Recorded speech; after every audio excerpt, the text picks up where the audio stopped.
Magandang araw po sa inyong lahat, mga mahal kong kamundo.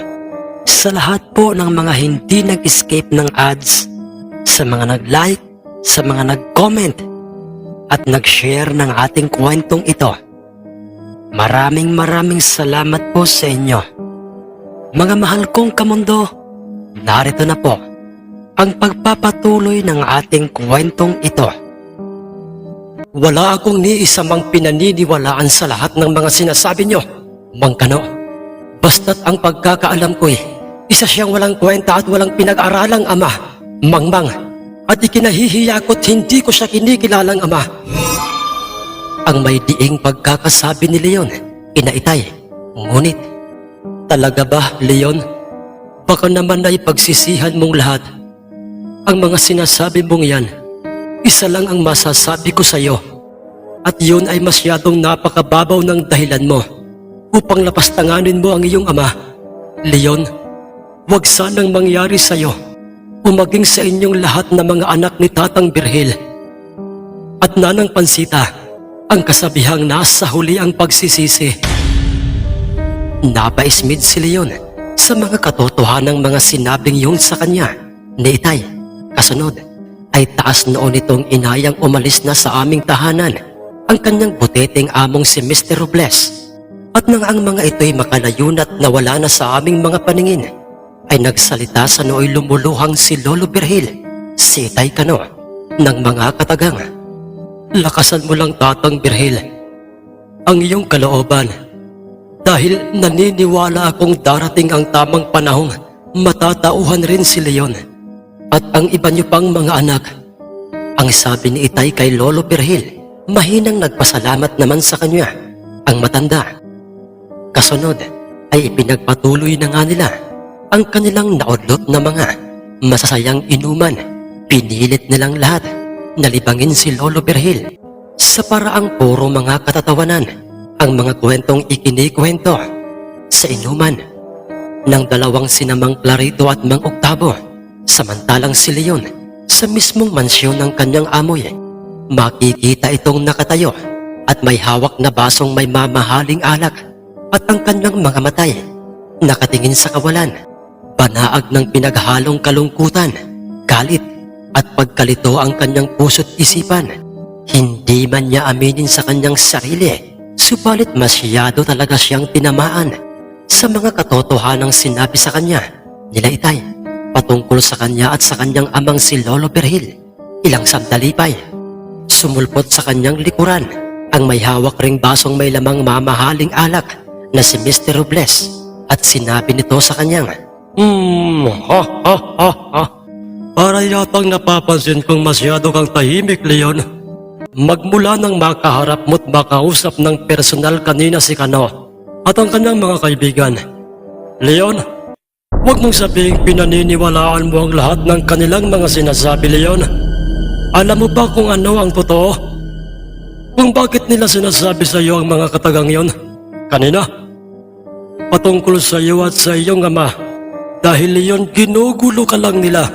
Ginugulo nila ang iyong isip upang sa pagsapit ng araw ng bakbakan ng ating itim na manok at ng kanilang malagintoy, mawala ka sa konsentrasyon na siyang magiging ugat ng ating pagkatalo.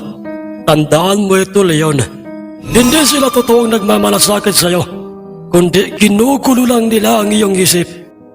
Napaisip itong si Leon at rumihestro kaagad sa kanyang isip na maaaring tama at totoo ang mga sinasabi sa kanya ni Mr. Robles, subalit pilit na nagsusumiksik sa kanyang isip ang mga sinabi sa kanya ni Itay, na kahit pa'y anong gawin niyang kalimutan yon, ay parang ang kanyang mismong sarili at ang kanyang isip ang umuudyok o nagdidiktang yung mga katagang yon na binitawan nila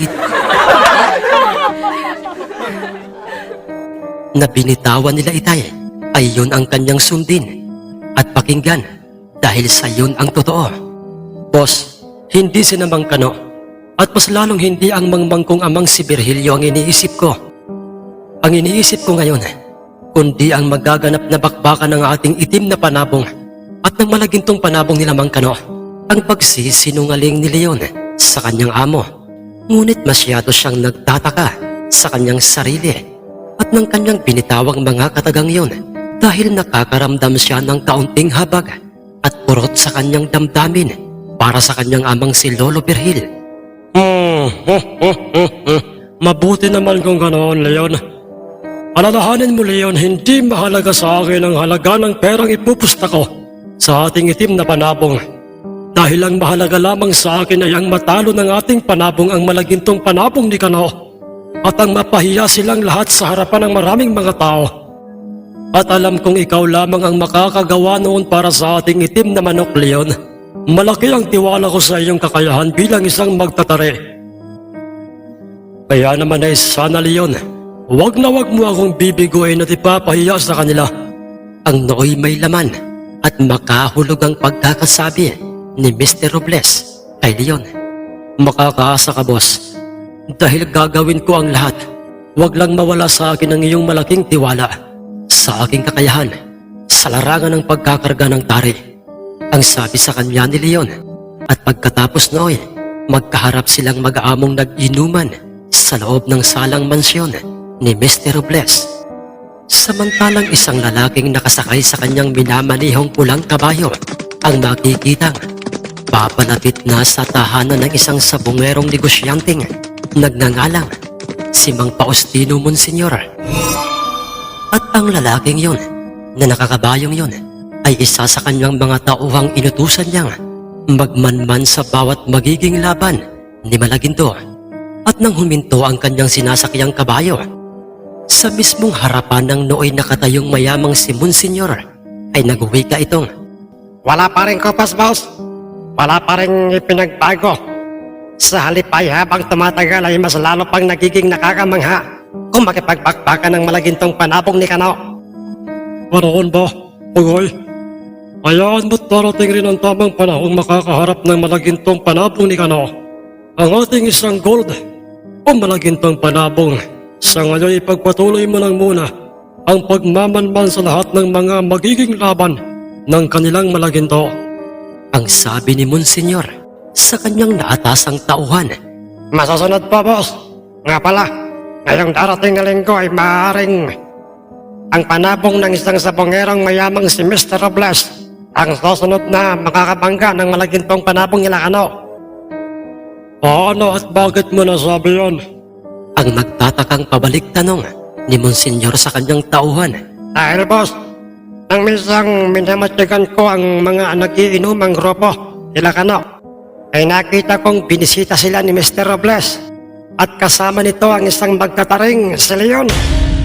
At maaaring yun ang kanilang pakay kay Kano. Ang ibangga sa kanilang panabong o sa malagintong panabong ni Kano ang kanilang panabong. Ganoon ba?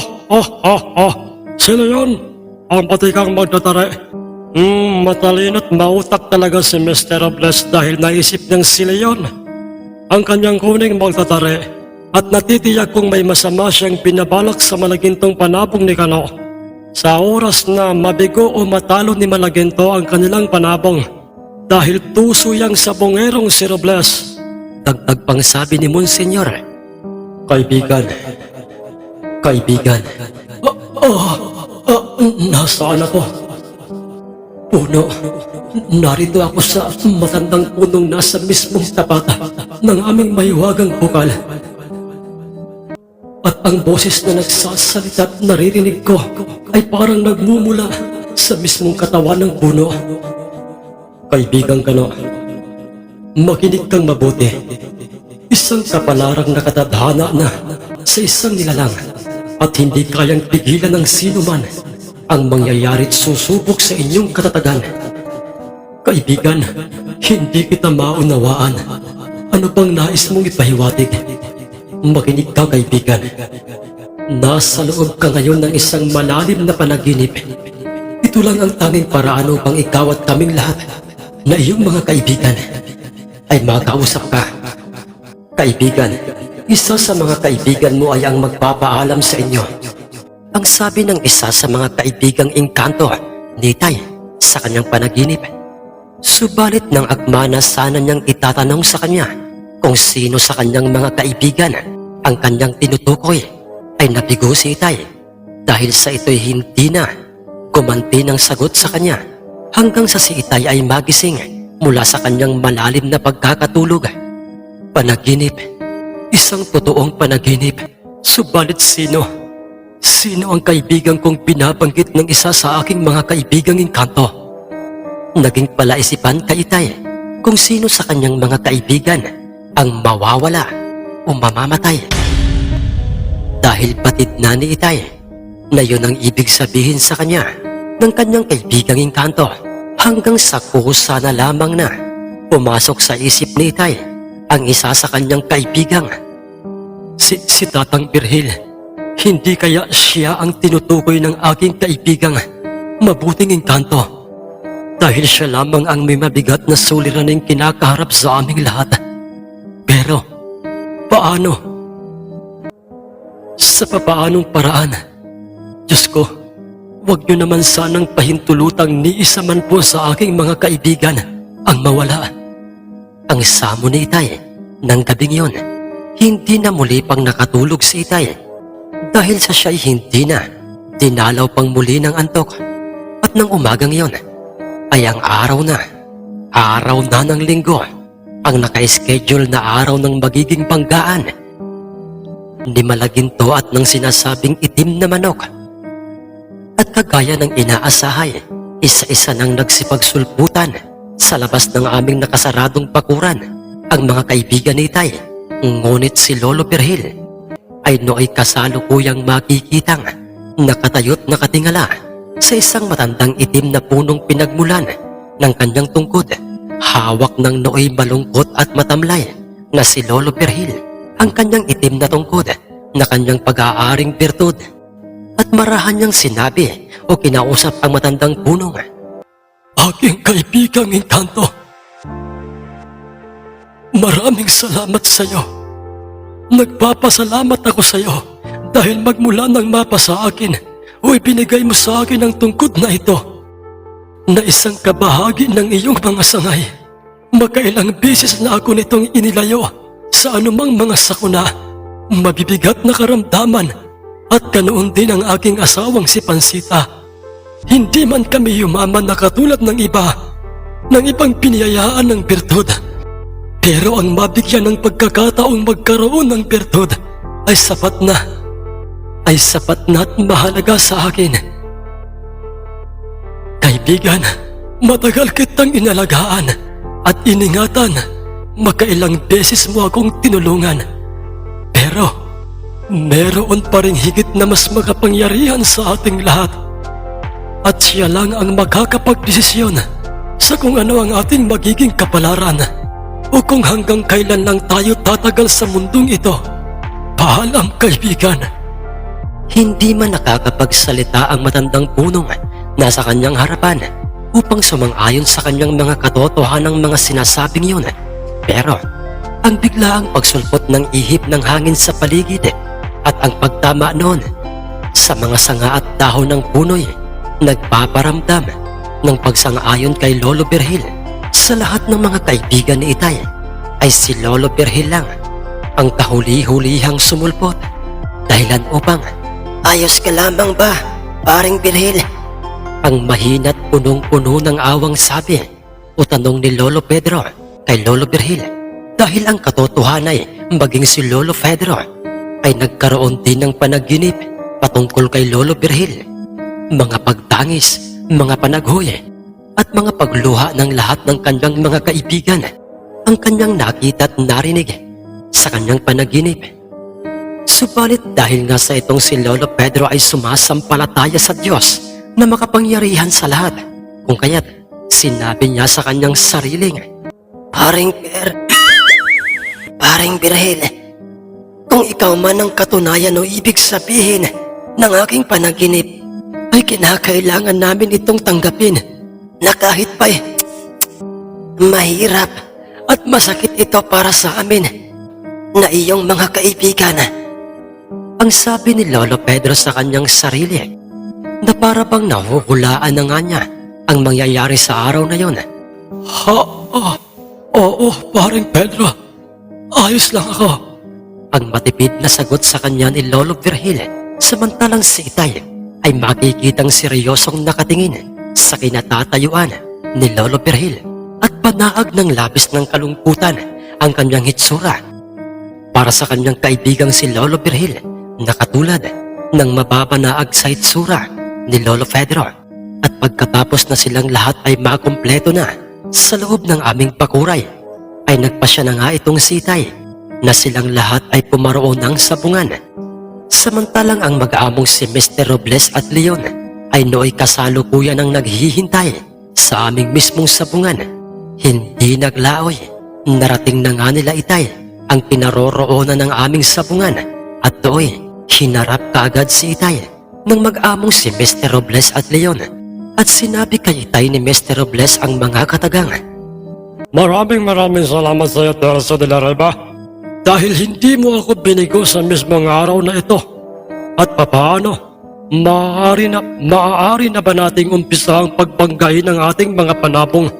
At itong aming itim na panabong at iyong malaginto. Sadyang masasabi talagang kakaiba at masyadong nakakamangha kung titingnan ang itim na panabong ni Mr. Robles dahil halos purong itim. Ang kanyang mga balahibo at ang kanyang mga mata at paa at maging ang kanyang palong. Bukod rooy, isa itong mataas na uring panabong at masasabi talagang hindi ito basta-bastang panabong lamang. Mas nakalalamang ang kanyang taas at laki sa aming malaginto. Idagdag pa ang magtataring, magkakarga ng tari sa kanya, si Leon. Ang magtataring nagtataglay o nagmamay-ari ng mutyang batong kaskasan o hasaan ng taring, dating pagmamay-ari ng isang kilabot na magtataring si Mang Kikoy. Sige po, Mr. Robles, kung yan po ang nais niyong mangyari, ay yan po ang masusunod. Ang sagot ni Itay. Kasunod ay magkakasama na nga silang lahat na pumasok sa loob ng sabungan, si Itay Kano, kasama si Mang Iko, at maingat niyang hawak si Malaginto at ang dalawang sina Mr. Robles at si Leon.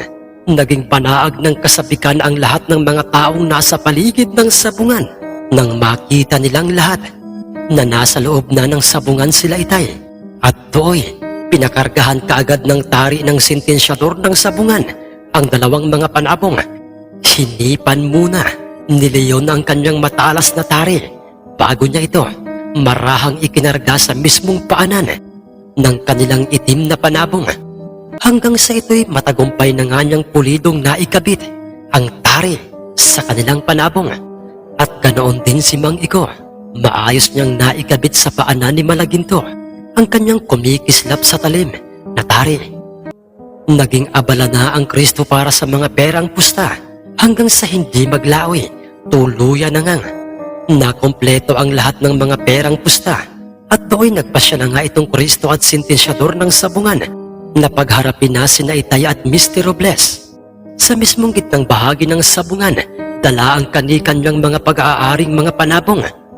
Leon, sana naman ay magkaroon ng dubling bisa iyong lihim na mutya ngayong araw na ito para manalo ang aking itim na panabong. Dahil kung hindi, pasensyahan na tayo.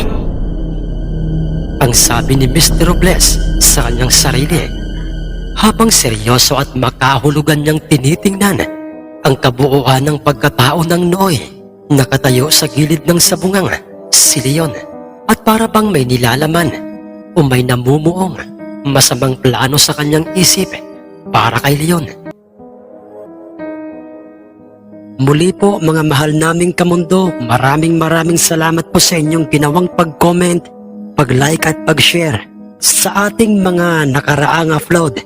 Maraming salamat po. Nais ko lamang pong pasalamatan at shoutout si Tropa TV Vlogs at ang Ubina Family. Nais ko lamang pong i-shoutout si Boss Baldayot at ang kanyang buong pamilya dyan po sa Kalinog, Iloilo. Maraming salamat po sa inyo. Kay Boss Emerson Ornedo, kay Boss Jolito Romero, maraming salamat sa iyo, Boss. Shoutout po kay Paring Sukoy, kay Paring Jipe, Paring Teban, Paring Pedro, at Paring Michael. Ang nagpapa-shoutout po ay si Boss Wilfredo Diaz. Shoutout po kay Boss Jerome B. Arnaiz ng Samar. Kay Boss Roel Mendoza ng Silang, Cavite. Salamat po kay Boss Melchor Recta, kay Boss Jana Agustin, kay Boss Henry Tamigin ng Davao City, kay Boss Jiffy TV Vlogs na palagi pong nakikinig sa atin dyan sa Fairview. Maraming salamat po sa inyo, boss. Kay Boss Tony Villaruel, maraming salamat po, boss. Nais ko lamang pong i-shoutout si Boss RJ Vlogs. Boss, maraming salamat po sa inyo. Kay Boss Fernan Nadera ng Pagsanhan, Laguna. Boss, maraming salamat po. Kay Boss Bro Rex TV. Boss, maraming salamat po sa inyong suporta. Kay Boss Maita Alutaya. Boss, maraming salamat po sa inyo. Shoutout po kay Boss Ronaldo Osoleta. Boss, maraming salamat po. Shoutout po at maraming salamat po kay Boss Iking Banlaygas. Boss, maraming salamat po. Kay Boss Angel Simbulante at sa Family Simbulante from Obay, Cabancalan City. Maraming salamat po mga boss. Shoutout po kay Boss Rafaelito Arnaiz Villaram. Boss, maraming salamat po. Shoutout po kay Boss Kevin Dicap. Boss, maraming salamat po. Shoutout po kay Boss Mateo Diaz. Boss, maraming salamat po. Kay Boss Giovanni Magiriano. Kay Ma'am Pia Arnaiz Jans. Kay Boss Francis Sit at sa kanyang mga tropang palaging nakikinig sa ating kwentong sina Boss Jomar, Boss Obyong, Boss Maki, Boss Ronnie at si Boss Kenneth. Maraming salamat po sa inyo mga tropa. Kay Boss Wilfredo Diaz, kay Boss Jonas Francis Paragas, kay Boss Victor Ticala, kay Boss Rene Abalos, kay Boss DJ Diren Galido, kay Boss Merwin Olive, kay Boss Jat Magdas, kay Boss Hermelito Baloya, kay Ma'am Melrose Popas, kay Ma'am Eden Valiente at sa kanyang buong pamilya dyan po sa Caloocan, kay Mama Michelle Oxteros at sa kanyang buong pamilya, kay Boss Giobel, kay Boss Borleng Lawrence, kay Boss Laguda Erle, kay Boss John Gavin Moneva, kay Tokayo GC Candelaria, Kay paring Gerard Bacaresa. Pare, maraming salamat sa iyo. kay Kuya Erms Whitel, kay Boss Nora Abbas, kay Boss Iga Norquewa, kay Boss June Alcantara, kay Boss Rolly Bangkaya, kay Boss Ronilo Romo, kay Boss Silvania 69 Giming, kay Boss Angelo Crelego, kay Ma'am Ginaline Bersosa, kay Tol Jimmy Ray at sa kanyang channel na ang Mahiwagang Baston, sa aking darling na si Ma'am Chris Apple, kay Boss Mark De La Cruz, kay Boss John Hiccup, kay Boss G Sumudio, kay Boss Gerald Bacolod, kay Boss Malvin Esguera, kay Ma'am Janly Carte, kay Ma'am Rosie De Mesa, kay Boss Amer, kay Ma'am Resel Grato, kay Boss Sigma, kay Ma'am Jocelyn Bregente, Kay Boss Guillermo Banaga. kay Boss Julie Rovion Paliana, kay Boss Lowy Orolpo, kay Boss Solomon Villeta, kay Boss Patrick Hernandez dyan po sa Candabong, Alcantara, Cebu, kay Boss Joy Earl, kay Boss Jik Alcala at sa kanyang anak na si Jackia Mata, kay Boss Emiliano Rapolos, kay Ma'am Pay Diaz, kay Boss Edwin Duran, kay Boss Nelson Enfleo, kay Boss Giovanni Almanon, kay Boss Feli Rivera Remundo, kay Boss Chit Bayot, kay Ma'am Milit Mayo Kaskayan, kay Boss Lenar Elfas, dyan po sa Bicol. Shoutout po sa inyo, boss. Kay Boss Efren Abadiano, kay Boss Sammy Baklas, kay Boss Gavin Neras, kay Boss Chris Batok, kay Boss Rodilio Ledesma, kay Boss Backyard Breeder,